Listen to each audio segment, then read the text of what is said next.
Hey, Year 10. So last lesson we had a look at different index laws. So there was a few we had to remember and work with. But this time we're more so looking at negative indices, as we can see in the heading there.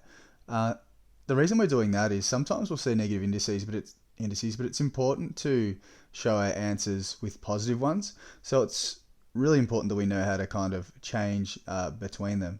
Um, so the other dot point up the top here is important. When we move a pronumeral, if I can speak, up or down, the sign of the power will change.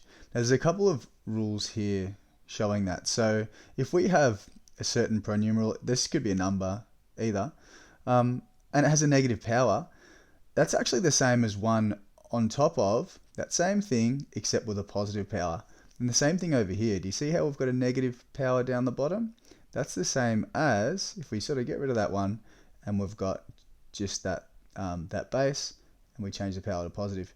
Now, these rules we're going to use a fair bit, but I just want to actually show you sort of how it works closer to the questions that you're going to be asked. So what we have just here is actually 1 times b to the power of negative 2.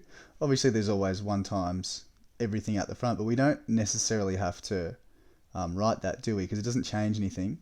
But also, it's divided by 1 at the same time, because divided by 1 is just going to give you the same thing as well.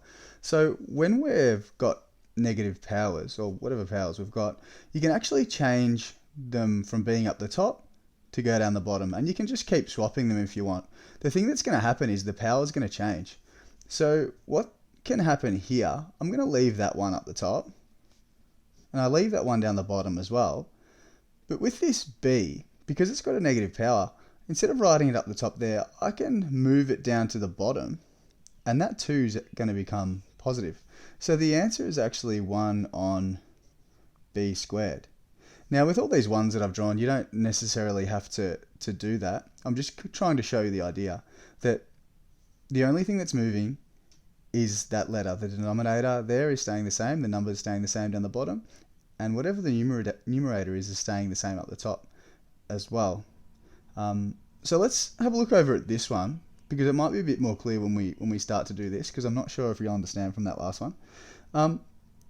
Do we see how we've got a negative power there? What we can do is move that x to the top and make that power positive. But the 5 stays there. Okay, we're only moving one thing at a time. That 5 isn't going anywhere. It's not being swapped or anything like that. So 5 can stay up the top. X is going to move to the top as well, and instead of being minus 3, it can be plus 3. Alright, now that's all we need. That's it. We're done. Now, you might be like, yeah, but where's the denominator gone? So the denominator is actually just 1, which is something that you don't really need to write, is it? It's like up here, we had 1 times that x. Alright, so we don't need to write that part at all. So I'm just going to rub it out.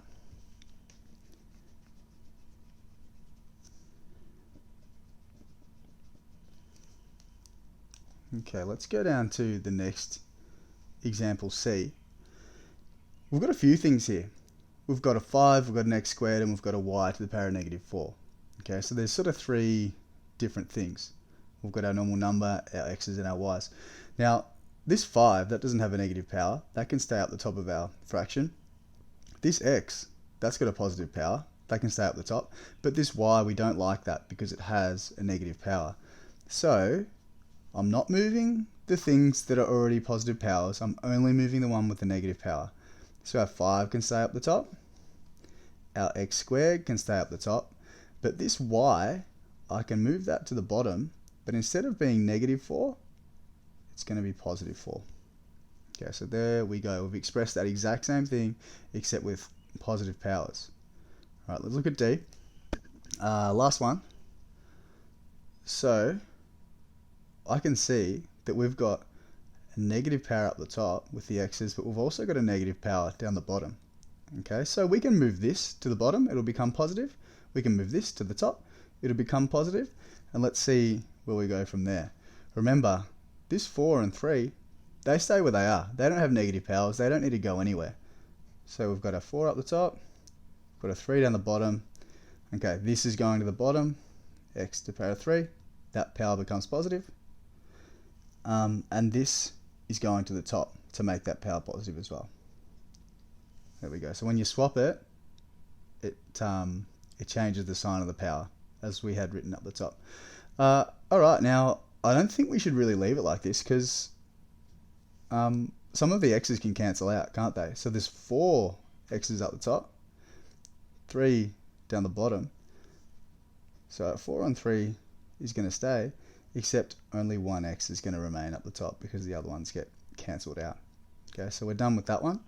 Now, I've taught this to Year 11s a lot of times, and what they always do at the start is, and I know you guys are Year 10, but they always flip the fraction. The fractions do not flip.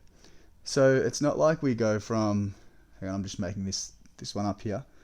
It's not like we go 5 on x to the power of negative 2.